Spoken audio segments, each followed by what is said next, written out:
Chapter 1.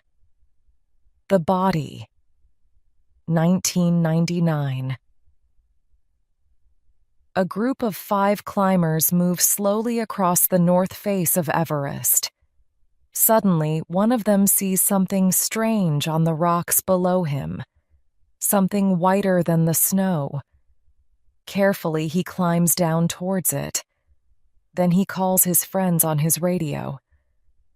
"Come down here," he says. "Look at this." Coming closer, they see it is the dead body of a climber. The wind has blown some of the clothes from the body, and the skin is clean and white, like new stone. In the icy cold, it looks like the body of a man who died a few days ago. But the bits of clothes that are still on the body are old, brown and gray. Nothing like the brightly colored clothes that modern climbers wear. The body is lying face down. Above the head, the fingers of one hand are dug into the icy ground. One leg is broken in 2 places below the knee, and the other leg is lying over it. The body looks strong and healthy, they think, like the body of a runner or dancer. The climbers photograph the body carefully. Then, very gently, they touch the dead man's clothes, the hobnail boots, the trousers and shirt made of wool. How little he was wearing, they think, on this icy cold mountain. "I walk out on the street in Seattle with more clothing than he had on," one of them says. Yet here they are at 8,155 meters on Mount Everest, the highest mountain in the world. Who is this man? He can only be one of 2 people, they think. But which one? Then they find a name inside his shirt. George Lee Mallory, it says. But who is George Lee Mallory? Why are these climbers so interested in him? How did he die? And what happened to him before he died? Where is his friend, Andrew Irvine? And the most important question of all, was this man, George Mallory, the first man to reach the summit of Everest? Chapter 2. Dangers. The climbers do not stay long with the body, because Mount Everest is one of the most dangerous places in the world. There are many things that make it difficult to stay alive here. The most important of these is the height. The top of Everest is 8,850 meters above sea level. As you climb up the mountain, the air becomes thinner. It has less and less oxygen. Most people live less than 900 meters above sea level, where the air is full of oxygen. Above 2,000 meters, the air is thinner, and people find it harder to breathe. At 4,000 meters, it is harder still, and at 5,000 meters, most people begin to feel ill. They get headaches, feel tired, and breathe quickly all the time, like someone who has run a long way. In 1921, when Mallory first went to Everest, no one had climbed a mountain higher than 7,500 meters, and many people did not think it was possible. If climbers don't have enough oxygen, they'll be too tired to climb, they said. And they won't be able to think clearly either. So they will make stupid mistakes, forget to eat and drink or talk to people who are not there. Perhaps they'll die. But the need for oxygen is not the only problem on Everest. There is also the weather. Almost every week there are winds of 100 or even 200 kph, kilometers per hour. It is difficult to walk or even stand up in these winds. The wind can blow climbers off the edge of the mountain, thousands of meters to the valley below. Climbers sometimes sit in their tents for days, unable to sleep because of the noise, and afraid that the wind will blow their tents away. And then there is the cold. Temperatures on Everest often fall below -20 degrees, but the wind makes that feel much colder. But before anyone can climb Everest, they have to get there. Tibet in China is to the north of Everest, and Nepal is to the south, and until 1950, Nepal refused to let any foreign climbers enter their country. So the earliest climbers, like Mallory and Irvine, had to get to Everest from the north, through Tibet, and that was not easy at all. Chapter 3. Through Tibet to Everest, 1921. Until the early 19th century, nobody in the West knew about Mount Everest. People in Tibet knew, of course. They called it Chomolungma, goddess mother of the world, and to people in Nepal it was Sagarmatha, goddess of the sky. But no one in Tibet or Nepal had ever climbed the mountain. They thought that was a very strange idea. And no foreign person had ever been so far into the Himalayas. But in the 1830s, a British soldier called George Everest was making maps in North India. He made the first maps of the Himalayas and measured the height of some of the mountains. But Everest finished his work in 1843, and he never saw Chomolungma. The first British man to see the mountain was Everest's friend, Andrew Waugh. In 1852, Radhanath Sikdar, who worked for Waugh, said he had discovered the highest mountain in the world. It was measured carefully many times. Then, in 1856, Waugh said that this was the highest mountain in the world. He gave it the name of his old friend, George Everest, in 1865. But very few British people were able to enter Tibet or Nepal at that time. So it was not until 1921 that the first British expedition went to see if it was possible to climb the mountain. There were 9 British climbers on this expedition, and one of them was George Mallory. To get to Everest, the climbers had to walk 500 kilometers through Tibet. Their Tibetan porters carried everything they needed: food, tents, clothes, cameras, and climbing equipment. It was a long, difficult journey which took a month. They were always climbing. At first through river valleys with tall trees, colorful flowers and birds. Then onto a wide stony place where nothing grew. There was no sound except the wind, and all the time the air was becoming thinner. The climbers walked past Tibetan villages high up on the sides of mountains and came to Rongbuk, the highest monastery in the world, 4,800 meters above sea level. The monks in the monastery looked at the visitors in surprise, wondering why they wanted to climb the dangerous mountain. The climbers decided that the best way to get onto the mountain was to go up the East Rongbuk Glacier. From there they planned to climb to the North Col, a small flat place on the north ridge of Everest. By this time, it was late in the year, and the winds were getting stronger. They had not planned to get to the summit this year, but only to look for a way up.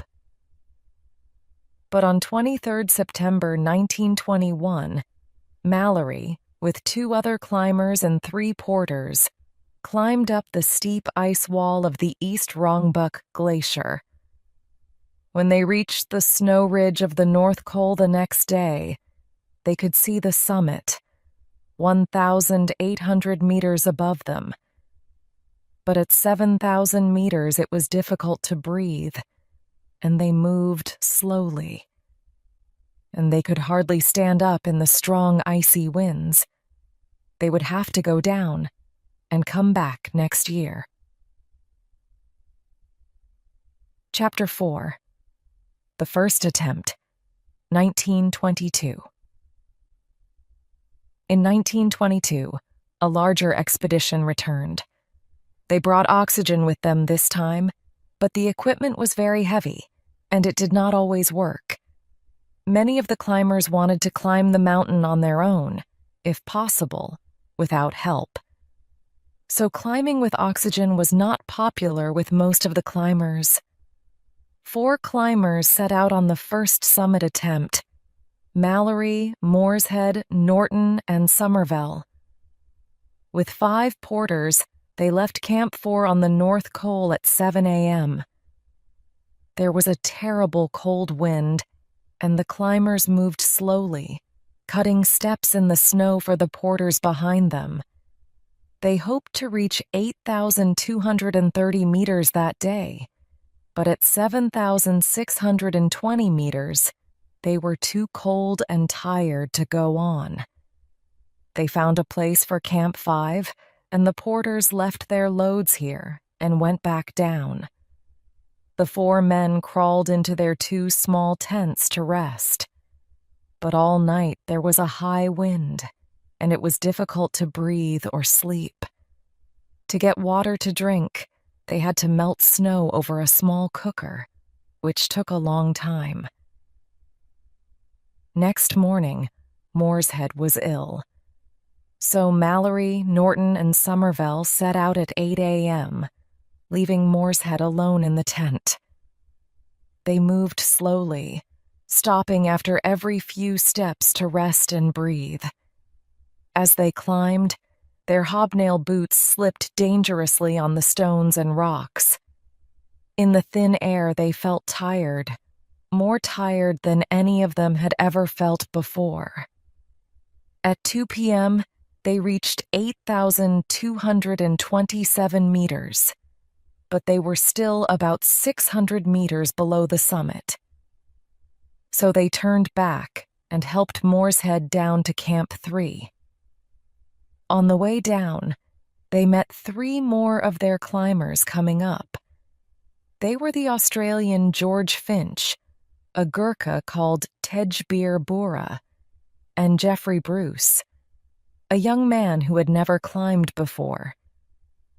Unlike the first group, Finch and Bruce liked using oxygen. They made a new Camp 5 to 150 meters higher than Mallory's. But then they were caught in a storm and had to stay in their tent for 2 nights. On the 3rd day, Finch and Bruce went on, using their oxygen, to 8,323 meters.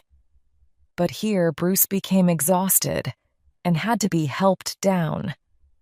Because the oxygen had been so successful, Mallory, Somervell, and a 3rd climber called Colin Crawford decided to make another attempt, this time with oxygen.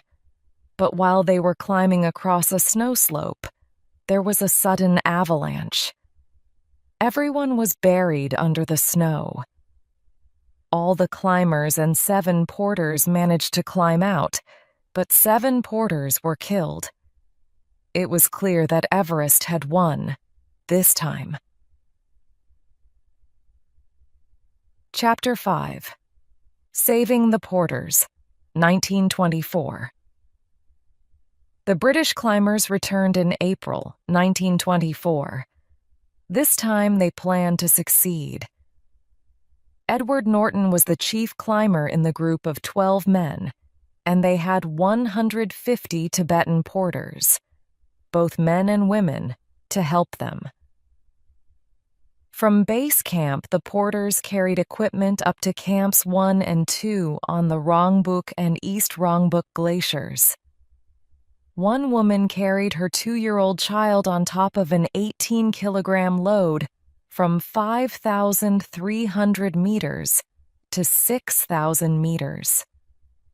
Then she carried her child back down and offered to go up again, The next part was harder. On a cold, stormy day, Mallory, Irvine, and 2 other climbers set out with 20 porters to carry equipment from base camp to Camp 3, but the weather was terrible. A strong wind blew down off the mountain, straight into their faces. The ice on the glacier was as clear and hard as glass. There were not enough tents at Camp 2, so some of the porters slept outside. Next morning, they went on to Camp 3, but here it was even colder than before. That night, the temperature fell to -29 degrees. The strong, icy wind blew into the tents all night, so everyone, inside the tents, was covered with snow. The storm blew for 2 more days. Many of the porters lay in their tents, not caring about life or death. At last, the storm ended, and they all went down to base camp to rest. 3 men were seriously ill. Another had bad frostbite on both feet. The porters were unhappy and afraid. "The mountain is angry," they said. "It will kill us." So on 15th May, all the climbers and porters went down the valley to the Rongbuk Monastery, where the chief monk said prayers for them. Next day the wind had gone, and the sky was clear and blue. The climbers returned to Camp 3. Then they started to climb up the steep ice wall to the North Col to make Camp 4. And once again, things went wrong. The ice was covered with new snow after the storm. There were many crevasses, deep holes in the ice, which were difficult to see under the snow. This was the place where 7 porters had died in 1922. This time, 4 people set out: Mallory, Norton, Odell, and Lakpa Tsering. They climbed carefully, cutting steps in the snow. They crossed several deep crevasses. Then, just below the North Col, they came to a steep slope about 100 meters high. It was a dangerous place. The slope was covered with new soft snow. At the foot of the slope was a wall of ice, falling hundreds of meters to the valley below. Mallory climbed slowly up the slope, while Norton and Odell held him from below on a rope. After half an hour, they reached the top and found a place for Camp 4. But all the climbers were tired. On the way down, the snow suddenly collapsed under Mallory's feet, and he fell into a crevasse. Only his ice axe, across the top of the crevasse, saved him. No one had seen him fall. He looked up, at the sky, then down, into the deep blue hole below him. One mistake here could mean death. Very slowly and carefully, he pulled his tired body up the ice wall and out onto the snow. When the climbers got back to Camp 3, they were all exhausted. Their heads ached, and they coughed all night in the thin, cold air. Next day, 3 more climbers, Somervell, Irvine, and Hazard, and 12 porters climbed the snow slope to Camp 4. Somervell and Irvine came down, leaving Hazard behind with the porters. That night, it snowed heavily, and the temperature fell to -31 degrees. The exhausted porters shivered in their tents. All next day, Norton, in Camp 3, waited for them to come down.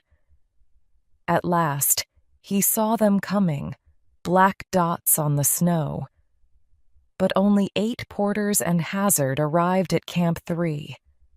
4 porters had turned back, afraid that they would fall. So now 4 porters were alone at Camp 4. And more snow was falling, making the steep slope more dangerous than ever. Without help from the climbers, the porters would die. All the climbers were tired and ill. Mallory and Somervell had bad throats and were coughing badly. It snowed heavily all night. But next morning, Norton, Mallory, and Somervell climbed slowly up towards Camp 4. It was difficult, dangerous work. They reached the snow slope and called out to the porters above them in words like these. "Are you alive?" the climbers asked. "Can you walk?" "Yes, sir," a porter answered. "But we're afraid.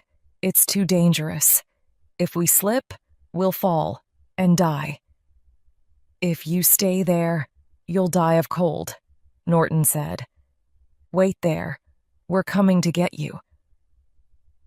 Very carefully, Somervell climbed across the steep slope towards the 4 porters. He had a rope round his waist. Mallory and Norton held the rope from below to keep Somervell safe. But when he was 5 meters away from the porters, Somervell reached the end of the rope. "What do I do now?" he thought. "We have no more rope, and it will soon be dark." "Come across," he called out to the porters. "It's not far. Carefully, one at a time." The first 2 porters reached Somervell safely. Then they climbed past him, holding the rope, towards Norton and Mallory.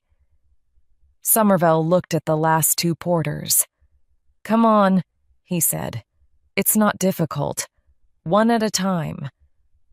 But the porters were afraid, and both started together. A second later, they slipped and fell. They slid past Somervell down the slope, towards the valley thousands of meters below. But then, a few meters from the edge of the slope, they stopped. "Don't move," Somervell said. "Just wait for me." He drove his ice axe deep into the snow. He untied the rope from his waist and passed it round the head of the ice axe. Then, holding his end of the rope with one hand, Somervell climbed down until he could just reach the men with his other hand. He pulled up the first man, then the second. They climbed along the rope to Mallory and Norton. Somervell tied the rope round his waist again and climbed back after them. Even now they were not safe. It was nearly dark, and a long way above Camp 3.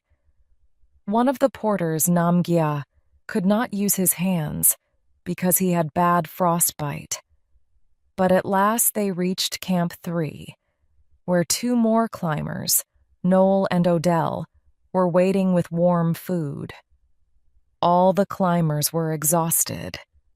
Mallory and Somervell could not stop coughing, and Norton's feet hurt badly.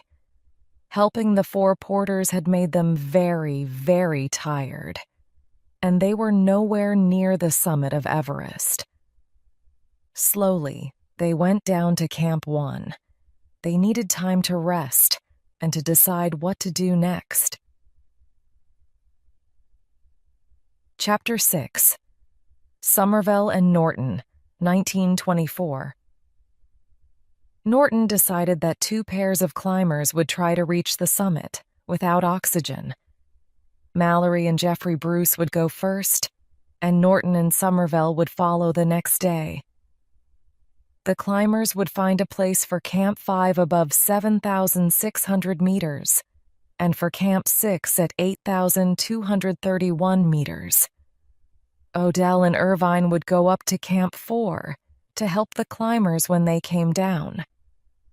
On 1st June, Mallory and Bruce climbed up to Camp 4 with 9 porters. The next day was clear and sunny, but above the North Col they met a terrible icy wind. It was difficult to stand, hardly possible to walk. Only 5 porters continued with Mallory and Bruce. At 7,600 meters, they found a place for 2 small tents on a steep slope, Camp 5. All that night they shivered in their sleeping bags, while the wind tried to blow their tents into the air. Next morning they were all ill. Only one porter was able to go on. Sadly, they decided to come down. As they went down, they passed Norton and Somervell with 4 more porters coming up. These men reached Camp 5 and spent a better night there. The wind was less strong, and they managed to cook, eat, and sleep. It was very, very cold, and in the thin air with no oxygen, it was difficult to move. But next morning, 3 porters, Napu Yeshe, Lakpachedi, and Semchumbi, were ready to go on. They climbed on, up to 8,170 meters, higher than any man had been before. Here, at 1:30 p.m., they put up one tiny tent, Camp 6. Then the porters went down to the North Col, while Norton and Somervell got ready for the night. As it grew dark, they wondered, can a man sleep without oxygen at this height? Yes. It was the best night since I left Camp 1, Norton wrote. So at 6:45 next morning, the 2 men set out for the summit. They climbed slowly, taking 3 or 4 breaths for every step. They stayed a little below the ridge to keep out of the wind. But in the shadow of the mountain, out of the sun, it was very cold. Norton shivered all the time, and he was having trouble with his eyes. Somervell coughed a lot, and his bad throat made it difficult to breathe. By midday, they were at 8,536 meters. The view was wonderful. They were above the clouds, with a sea of mountains below them. But Somervell was exhausted. His throat was worse. He could hardly breathe. So Norton went on alone. He was moving more and more slowly, on a steep slope like the roof of a house.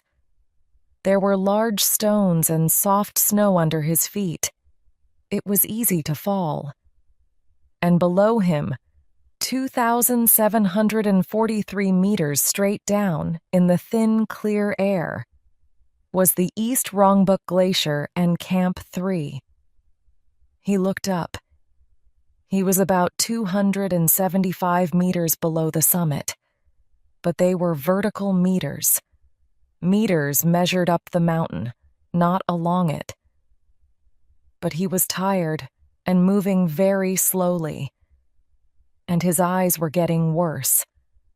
Sometimes he saw 2 ice axes in his hand, not one. He knew that it was possible. He could get to the summit, but he could not get back. Norton was nearer the summit than any man before him. But at 8,575 meters, he decided to turn back towards Somervell. It was the right thing to do. Halfway down to Camp 5, Somervell stopped. There was something in his throat. For nearly a minute he could not breathe at all. Then he coughed up a ball of blood and could breathe again. When they reached Camp 4, Norton could not see at all. Chapter 7. Mallory and Irvine, 1924. But to Norton's surprise, there were 2 more climbers at Camp 4, Mallory and Irvine. Mallory had decided to try again, with oxygen this time. Irvine was young, and he had not climbed many mountains, but he understood the oxygen equipment better than anyone.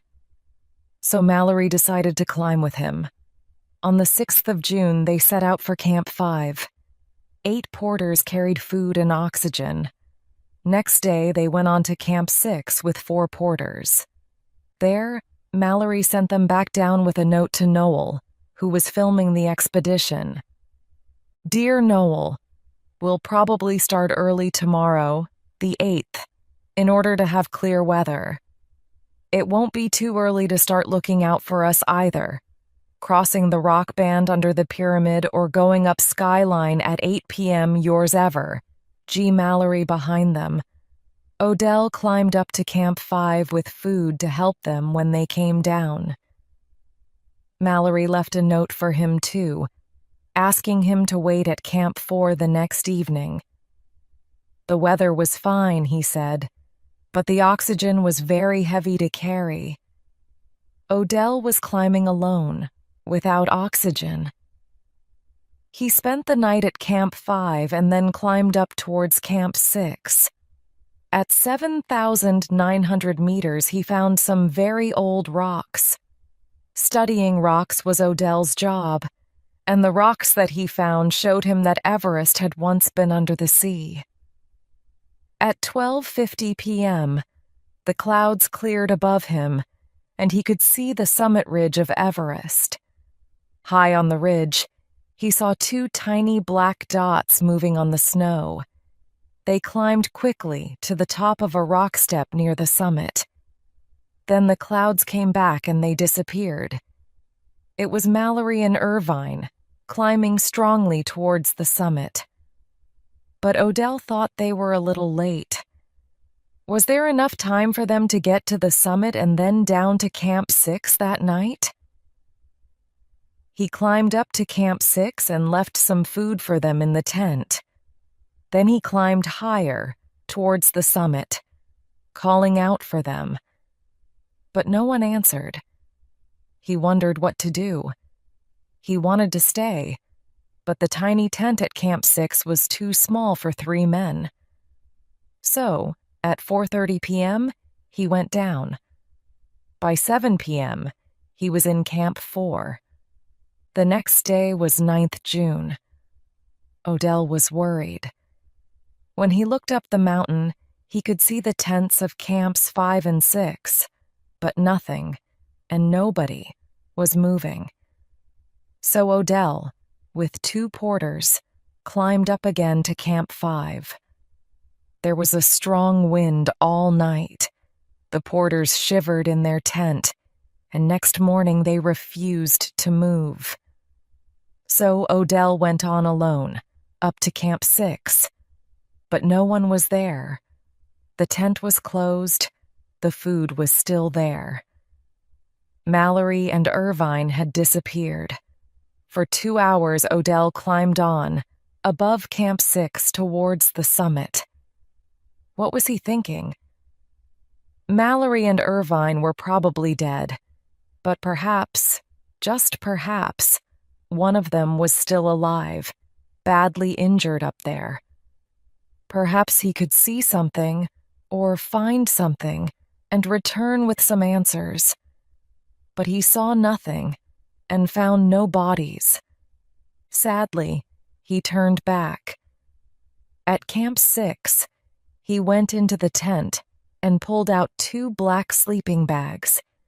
He put them on the snow in the shape of a T. It was a message to the others, far below, that Mallory and Irvine were dead. But what happened to them?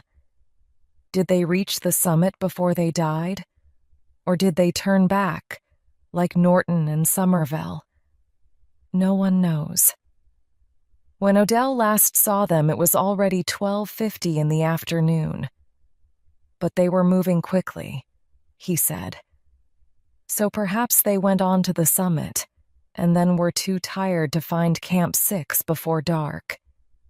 Perhaps in the darkness, one of them fell, and the other died trying to help him. Perhaps they both fell together. Or perhaps, with no more oxygen, they were just too cold and tired to move anymore, and lay down in the snow to sleep. It was 75 years before some of these questions were answered. Chapter 8. To the South Col, 1953. After 1950, Western climbers could no longer enter Tibet, but they could enter Nepal. In 1951, a British expedition went to the southern side of Everest for the first time. And in 1952, a Swiss climber called Raymond Lambert made an attempt on the summit with Tenzing Norgay. Tenzing was one of the Sherpa people of Nepal, who are excellent climbers and know the mountains well. Together, Lambert and Tenzing almost reached the summit, but their oxygen equipment was not working well, and at the highest camp they had no sleeping bags. So at 8,597 meters, just a few meters higher than Norton had gone in 1924, they turned back. In 1953, John Hunt came to Kathmandu, the capital of Nepal, with a large British expedition.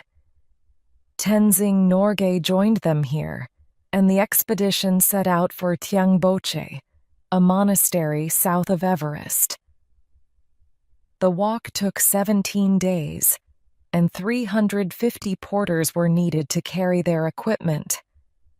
In Thangboche, they were joined by two New Zealand climbers, Edmund Hillary and George Lowe. The climbers spent 3 weeks at base camp, getting used to the thin mountain air. They climbed smaller mountains of about 6,000 meters, learning to use the oxygen equipment. John Hunt thought that Tenzing Norgay was stronger than anyone. Their first problem was to find a way up the Khumbu icefall onto the Khumbu Glacier. The Khumbu Glacier is a slow-moving river of ice, and the Khumbu icefall is a large wall of broken ice. This icefall is over 300 meters high, 6 times higher than Niagara Falls, and the ice in it moves, very slowly, all the time. There are pieces of ice as big as houses, which could fall on the climbers' heads at any moment. There are avalanches of ice that could kill a man in a second. Terrible crevasses go hundreds of meters down into the blue-green darkness under the climbers' feet. Sometimes the climbers heard ice moving far below them. The climbers and Sherpas carried loads of over 18 kilograms up this difficult route. They made Camp 2 halfway up the icefall at 5,915 meters, and Camp 3 at the top of the icefall at 6,158 meters. Then they climbed up the glacier to Camp 4 at 6,462 meters, and Camp 5 at 6,705 meters. The next big problem was to climb the Lhotse face to the South Col.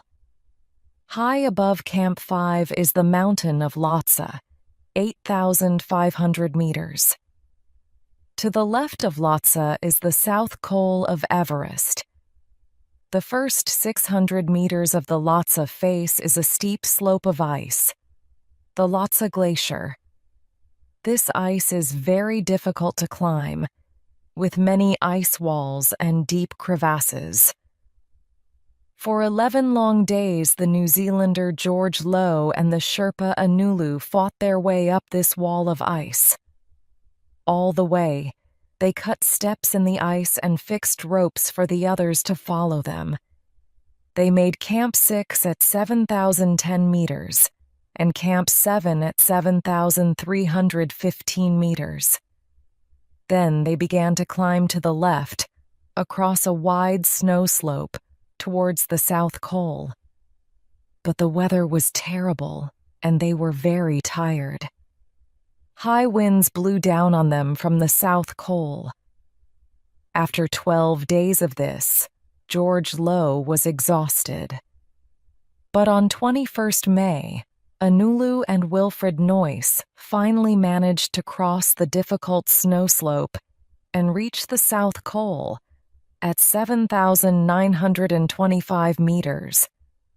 Next day, Hillary, Tenzing, and 17 Sherpas followed them up to the South Col. The Sherpas had only a cup of tea for breakfast at Camp 7, after a long, cold night. They were carrying loads of 22 kilograms with no oxygen. At the South Col, they made Camp 8. Then, the same day, they went down again to Camp 4. They had climbed for 10 hours with no food or drink all day. But Camp 8, on the South Col, was ready at last. Now the attempt on the summit could begin. Chapter 9. The South Summit, 1953. On 22nd May, the first two summit climbers, Tom Bourdillon and Charles Evans, set out from Camp 4 to the South Col. John Hunt and 2 Sherpas went with them, carrying heavy loads. Using oxygen, the 3 British men reached the col first. But they were very tired, and when they took off their oxygen equipment, they could not think clearly. It took them over an hour to put up a tent in the terrible wind. When the Sherpas arrived, they collapsed in the tent and could not move. They rested for a day. Then John Hunt and the Sherpa Danamgyal set out to climb higher. They both had oxygen and were carrying about 20 kilograms. They moved very slowly, and Bourdillon and Evans soon came past them. Hunt and Danamgyal both had problems with their oxygen. Sometimes ice stopped it working, and it was very difficult to breathe. On they went, more and more slowly. At 8,338 meters, Hunt and Danamgyal could go no further. They put down their loads and turned back. When they reached the South Col, they could hardly walk. Above them, Bourdillon and Evans went on. At 1 o'clock, they reached the South Summit, 8,750 meters. In front of them, they could see the final summit ridge. It was a view no man had ever seen before. To the left, a steep, rocky slope fell 2,400 meters down to Camp 4 on the glacier. To the right, there was a line of white snow cornices over a drop of 2,500 meters. Should they go on? This was their one chance to get to the top. But was it safe? Or would they die, like Mallory and Irvine before them? They stood and looked and thought. Evans had already had trouble with his oxygen. Bourdillon had fixed it, but they did not have a lot of oxygen left. They thought it would take 3 hours to reach the summit and 2 hours to get back to the South Summit. By then, it would be 6 o'clock, and they would have to climb down another 900 meters without oxygen to Camp 8. It was too far. So sadly, they turned back. But it was the right thing to do. The wind grew stronger, and clouds came up. It was difficult to find the way. They were very tired, and several times they slipped on the way down. At one point, Evans slipped and fell. He slid past Bourdillon like a bullet and pulled him off his feet.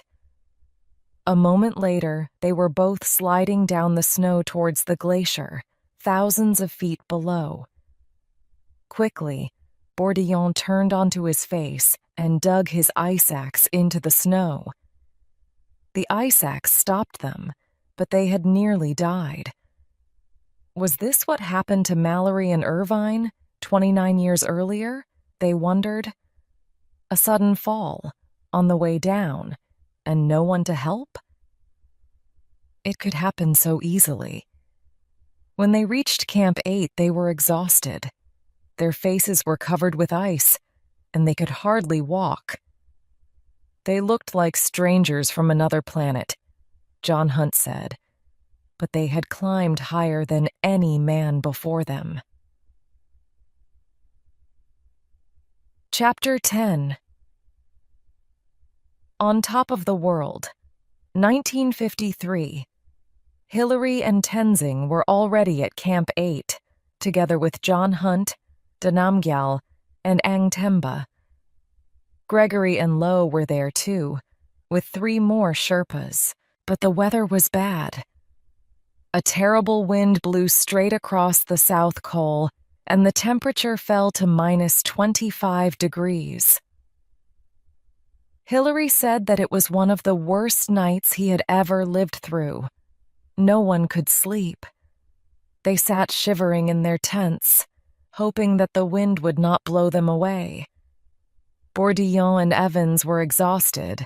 3 of the Sherpas were ill, and Hunt, like Angtemba and Danamgyal, had now spent 3 nights at 7,925 meters. Next day, it was difficult for Bourdillon to walk, so Evans, John Hunt, and Danamgyal helped him and Angtemba down to Camp 7. Gregory, Low, and 3 Sherpas spent another night at Camp 8 with Hillary and Tenzing. On the morning of 28th May, the wind began to fall. Hillary and Tenzing got ready to set out.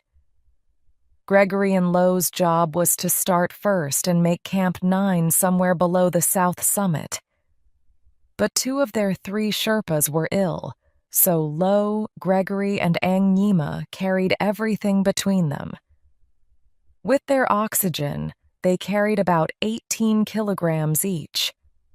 Hillary and Tenzing followed at 10 a.m., carrying about 22 kilograms each. Then, at 8,338 meters, they found the loads which Hunt and Danamgyal had left and picked them up too. Now they were carrying 27 kilograms each. At 2:30 p.m., they found a small place for Camp 9 at 8,506 meters. Gregory, Low, and Angnyima dropped their loads and went down. Hillary and Tenzing put up their tent and crawled inside. The wind was very strong, and they were afraid the tent would blow away. That night, the temperature fell to minus 27 degrees. But by 4 a.m., the wind had stopped, and the sky cleared. When they opened the tent door, in the early morning sun, they could see the monastery at Tiangboche, 4,878 meters below, where the monks were getting out of bed. They melted snow for a warm drink and checked the oxygen equipment carefully. Tenzing had worn his boots all night, but Hillary had taken his off, and they were as hard as ice. He had to heat them over the small cooker to make them soft. At 6:30 a.m. they set out, and by 9 a.m. they reached the south summit. They sat down and studied the summit ridge carefully. It looked frightening, Hillary thought. The snow cornices to the right were very dangerous. They were like fingers of soft snow, 2,500 meters above the valley below. And the rocks on the left looked very difficult too. But the snow just above the rocks looked better. Perhaps it was possible to climb there.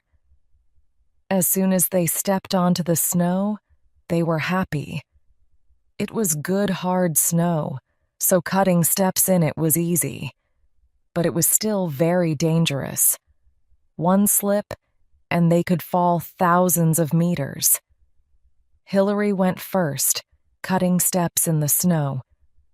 Behind him, Tenzing put the rope around his ice axe and dug it into the snow to keep them safe. Then Hillary stopped, and Tenzing went first, cutting steps. First one man, then the other. Several times their oxygen stopped working, and they found it hard to breathe. But each time they fixed it and went on. As the sun rose, they felt warmer. To my surprise, I was enjoying the climb, Hillary said later. The weather was still fine, and they could see the tents of Camp 4, 2,439 meters below. But halfway up the ridge, they met a problem. They reached a rock wall, 17 meters high. It looked difficult and dangerous to climb. On the left, it was clean rock. On the right, the wind had blown a cornice of hard snow against it. Hillary pushed his boot into a hole between the rock and the snow. He began to climb with his back to the rock, hoping that the snow did not move. At last, he reached the top of the wall, and Tenzing followed him up. Now, there were just 220 vertical meters to go. Slowly, cutting steps in the snow, they climbed on. Even with oxygen, they had to take 2 or 3 breaths after every step. Each time they thought they had reached the summit, they saw another one higher. They were both tired. The ridge seemed never-ending, Hillary wrote later. But then, quite suddenly, it did end. They looked around and realized they could not go any higher. It was 11:30 a.m., and they had reached the summit of Everest. They shook hands and threw their arms round each other. Hillary took out a camera and took a picture. The picture of Tenzing on top of Everest, the highest man in the world. On his ice axe, Tenzing had the flags of Great Britain, Nepal, India, and the United Nations. Hillary took pictures of the view north, south, east, and west. Tenzing made a small hole in the snow. In it, he put some sweets, a pencil which his daughter had given him, and the flags from the ice axe. Hillary made a hole too, and put a small crucifix in there. They gave these things to the mountain Chomolungma, goddess mother of the world. They were on top of the world, but were they really the first men who had ever been there? For a few minutes, Hillary and Tenzing searched to see if Mallory and Irvine had left anything up there 29 years ago. They found nothing, but that was not surprising. Every few days, there is new snow on the mountain. Every month, winds of over 150 kilometers per hour blow across the top of Everest, adding more snow, burying what was there before. After 15 minutes, they turned back. They needed to get down before they used all the oxygen. They went carefully. It would be stupid to have an accident now. An hour later, they were at the South Summit. By evening, they were with George Low at the South Col. Next day, they were down at Camp 4. Only 2 men had reached the summit, one from New Zealand, one from Nepal. But everyone in the expedition was happy. They had done something no one had ever done before. But each man in the expedition had needed the help of all the others. Chapter 11. One Man Alone. 1980.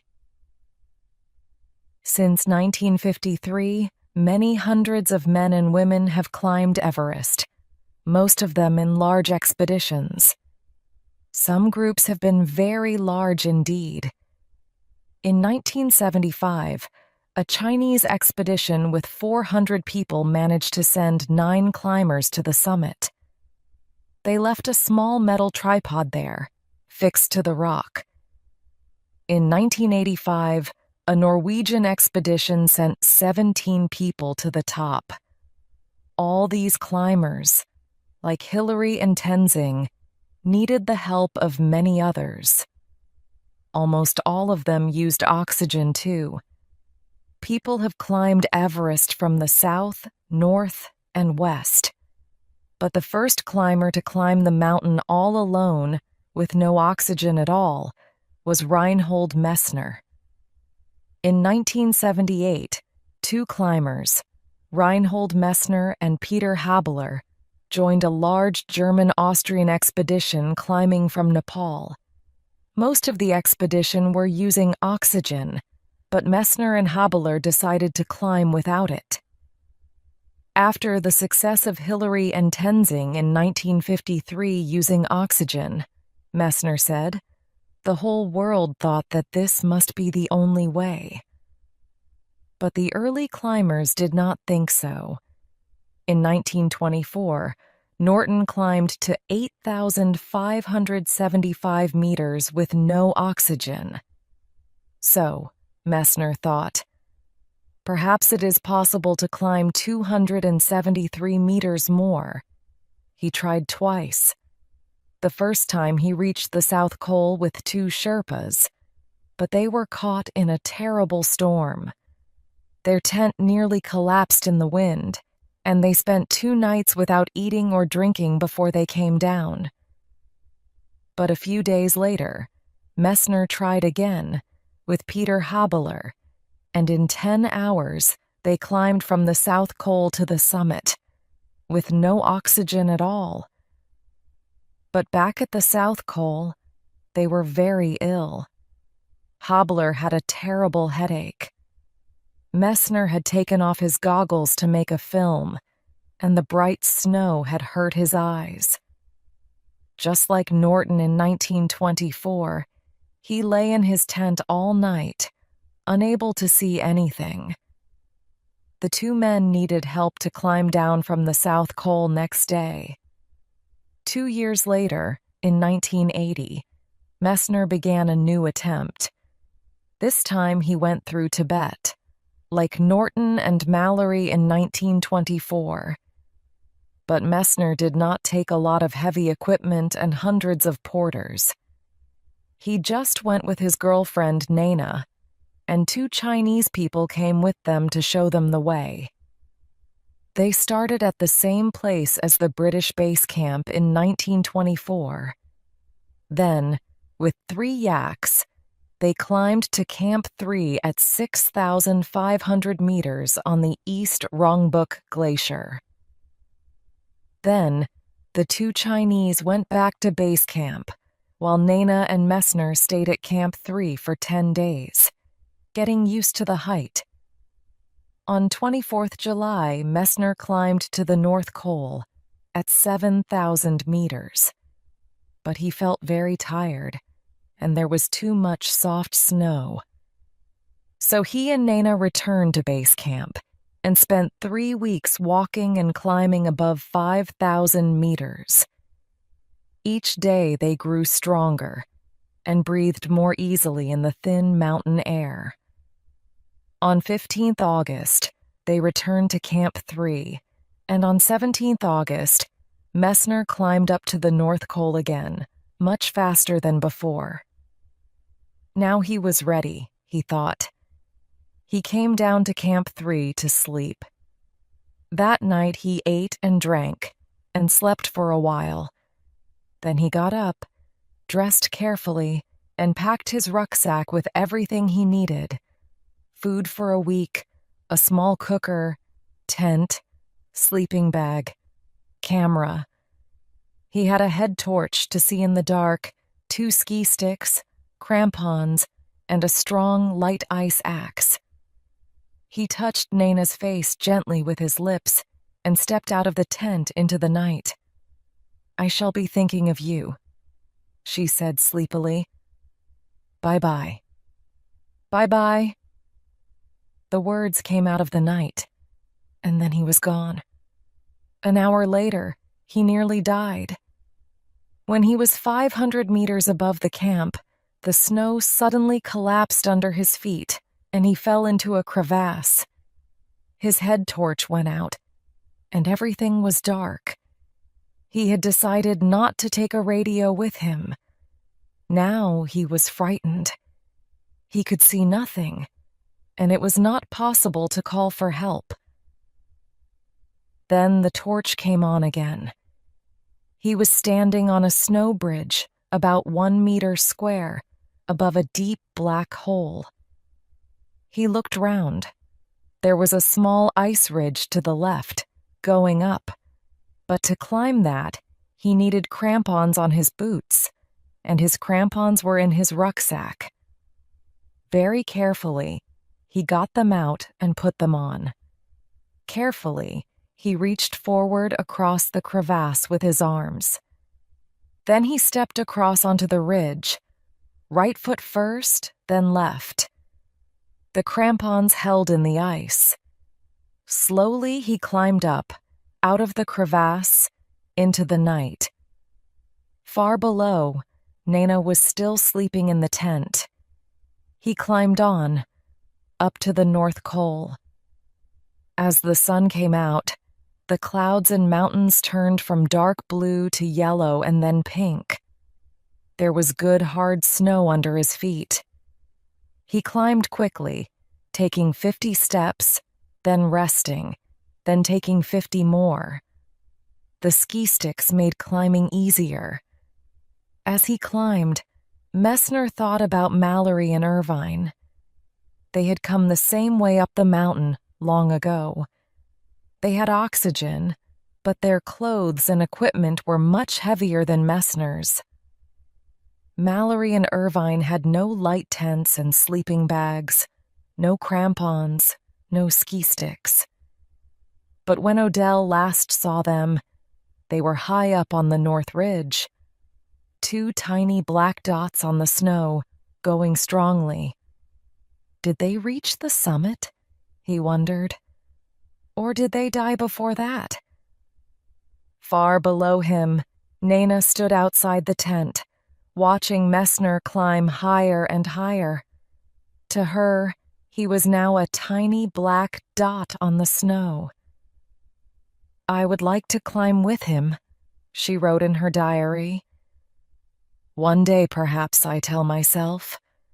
"The further he is from me, the stronger becomes my love." By 9 a.m., Messner was at 7,360 meters. He was tired and had to rest every 30 steps. Up here, the thin, dry air had only 1/3 as much oxygen as at sea level. His throat hurt, and for long moments he could think of nothing but breathing. "Still a bit more, you can do it," he told himself. "What you climb today, you won't have to climb tomorrow." At last, at 7,800 meters, high up on the North Ridge, he decided to stop. The view from here was wonderful. Some of the highest mountains in the Himalayas were below him, and 1,300 meters below, he could see the tiny red dot of Nana's tent. He took a long, long time to put up his tent. Again and again, the wind almost blew it away. He held it down with his ski sticks and ice axe. Then he pushed his rucksack inside and crawled in after it. But he could not rest. To get water, he had to melt snow with his small stove. His throat hurt, but he had to make himself drink. He was not hungry, but he had to cook and make himself eat. And that night, a storm came up. The temperature fell to -20 degrees. Winds of over 80 kilometers per hour tried to blow the tent off the mountain. Next morning, the wind had fallen, but Messner felt terribly tired. For an hour, he lay in his tent, half asleep, unable to move. Every small thing, making a drink, eating, putting on his boots, was hard work. He had to argue with himself. "You must go on," he told himself. Then, a minute later, "Why don't I go down?" But he knew the answer to that. "I wanted to make the climb. I still want to." He took the tent down and packed his rucksack. The sky was blue, the sun was shining. But as he set out, the clouds and wind came back. His legs were tired, and his 18-kilogram rucksack seemed heavier than before. Every 15 steps now, he stopped to rest. There was too much new snow on the ridge, so he moved down onto the rocky north face, the same way that Norton had gone, also without oxygen. The rocks sloped steeply like the roof on a church. It was very quiet, but Messner began to hear voices. Is that somebody talking nearby? He wondered. Is somebody there? I believe I hear voices. Perhaps it is Mallory and Irvine. By 3 o'clock in the afternoon, he was at 8,220 meters. He was too tired to go on anymore. He could only take 10 steps now before resting. He found a flat piece of snow above a large rock and put up his tent there. He took a picture of the tent, then got inside his sleeping bag. Again, he had to melt snow to get water. And it was difficult to sleep. Even when he was resting in the tent, his heart was beating 100 times a minute. Next morning, he could see little. He was in the clouds.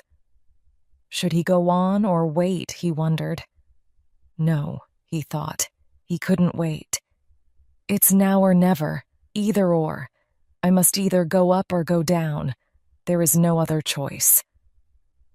He decided to leave the tent and rucksack behind.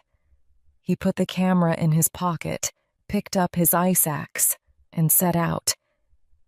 It was harder to climb without the ski sticks.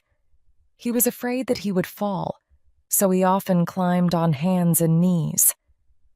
As he climbed up to the ridge, it became steeper.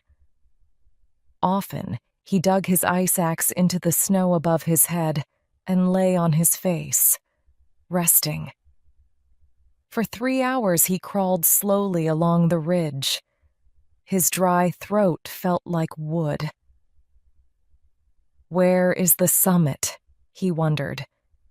He could see almost nothing. Then suddenly the cloud cleared, and he could see right down to the glacier in the valley. He took a few photos, then the cloud came back.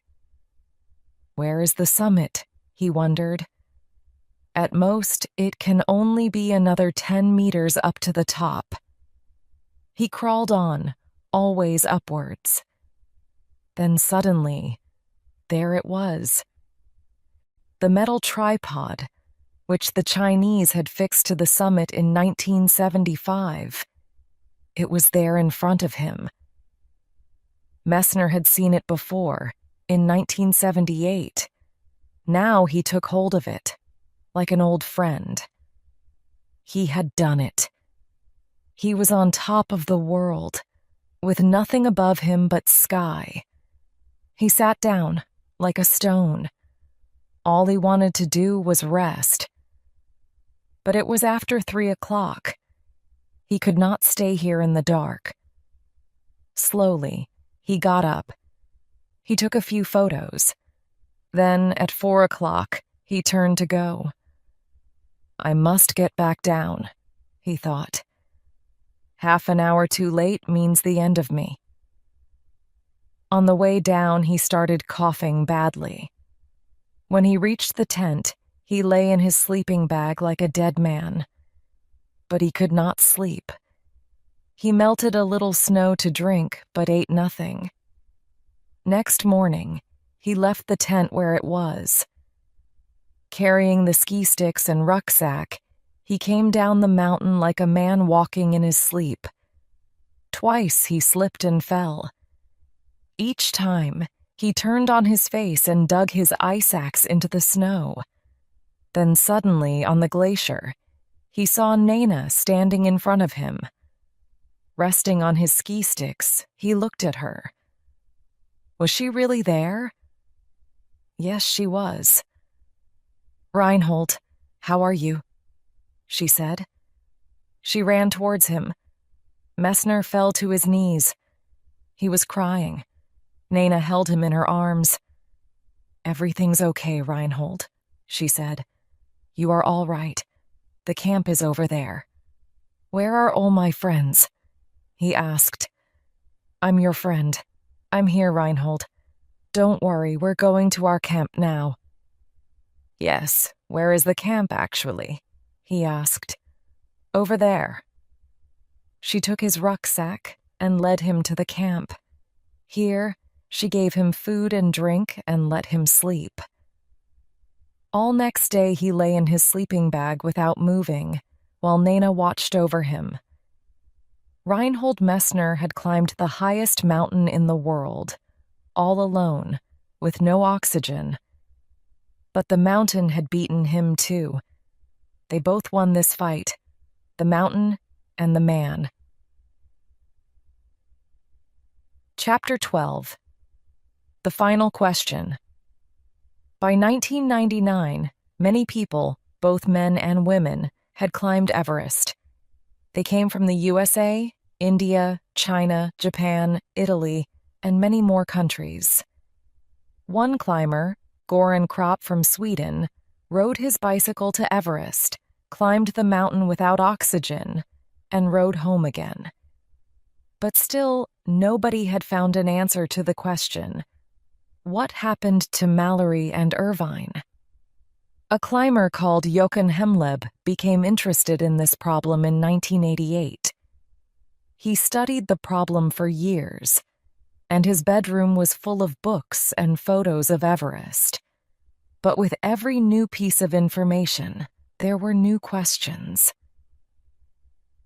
In 1924, Odell was at 7,926 meters, climbing up behind Mallory and Irvine towards Camp 6.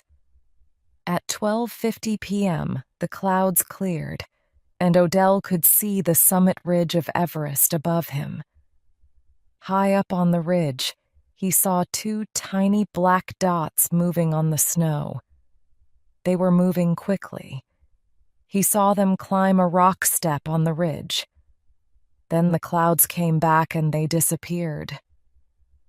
There are 3 rock steps on the northeast ridge. The first step, the second step, and the third step. The second step is much harder to climb than the first and third steps. It is a steep rock wall, like the front of a ship. But it is only about 250 vertical meters from the summit, and the third step is even closer. So the first question is, which of the 3 steps were Mallory and Irvine climbing when Odell last saw them? In 1924, Odell said it was the rock step at a very short distance from the base of the final pyramid, and both of them climbed quickly to the top of it. It is difficult to climb the second step, but much easier to climb the third step. And the first step is quite a long distance from the summit. So at 12:50 p.m., Mallory and Irvine were probably at either the second step or the third step, only a very short distance from the summit. If that is right, did they stop there? Probably not. All the difficult parts of the climb were behind them. They had oxygen, and Odell said they were moving quickly. So did they reach the summit before they died? Many people think it is quite possible, but others think Odell made a mistake. He only saw them for a moment, they say. He probably saw them climb the first step, much further from the summit. Reinhold Messner agrees. Mallory did not climb the second step, he says. Odell saw them on the first step. So who is right, and how can we know? In 1933, a British climber found Irvine's ice axe at 8,460 meters just below the first step. But why was it there? Did he put it down or drop it in an accident? And did this happen on the way up or the way down? No one knows. In 1960, a Chinese climber found an old wooden tent post and rope, like those used in 1924, just below the second step. And in 1979, a Japanese climber met another Chinese climber, Wang Hongbao, on the mountain, and heard a strange story.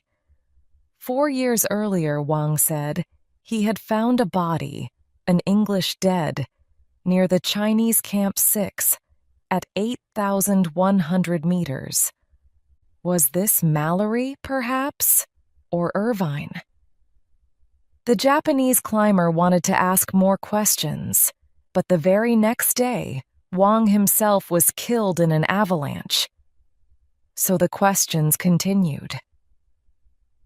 In 1999, Jochen Hemleb was part of an expedition that set out to find some answers. From Tibet, they climbed slowly up the East Rongbuk Glacier to Camp 5, just under the northeast ridge. At 7,900 meters, one climber, Andy Paulitz, reached the place where Odell had last seen Mallory and Irvine far above him. Where had they actually been when he saw them? Paulitz looked up. He could clearly see each of the first, second, and third steps. "You are really close to them at that point," he said. And there was only one place that was, a very short distance from the base of the final pyramid. And that was the third step, the one nearest the summit. He took a lot of photographs and video film to make this clear. The 5 climbers reached Camp 6 near the place where Wang Hongbao had seen the English dead.